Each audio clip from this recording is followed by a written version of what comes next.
I'm Ryan Mink, filling in once again for Garrett Downing because he's still in Jamaica, man. Yes, I practiced that all day.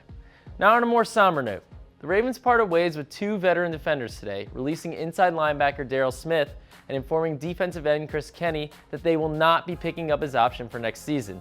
Those moves reportedly saved $4.6 million against the salary cap, which when added to yesterday's $6 million savings from Joe Flacco's extension, gives the Ravens a little more dough in the old pockets as free agency opens in less than a week.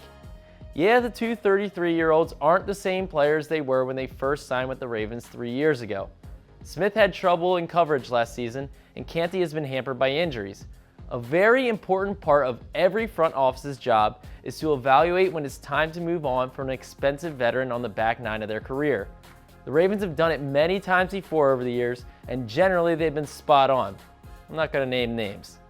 But what really stinks about the NFL business is that you have to eventually say goodbye not to good players, but to good people. Daryl Smith is a man of very few words, but he has one of the most gentle souls of any player I've covered. Canty is definitely more outspoken, which will probably lead to him taking my job one day. I liked how worldly he was and the thoughtful perspective he had on a variety of issues, from football to just life. For the Ravens, it's the loss of two leaders and professionals in every sense of the word. While somebody else can be plugged into their on-field spot, their off-field influence won't be as easily accounted for. The Ravens will need younger defensive stars such as C.J. Mosley, Brandon Williams, and Jimmy Smith to lead the way. And hey, maybe Daryl will come back just like Canty did last year.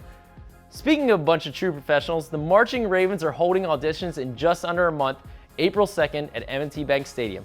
So dust off that trombone and get practicing because you could be a part of pro football history. Thanks for watching, and I'll see you tomorrow on The Final Drive.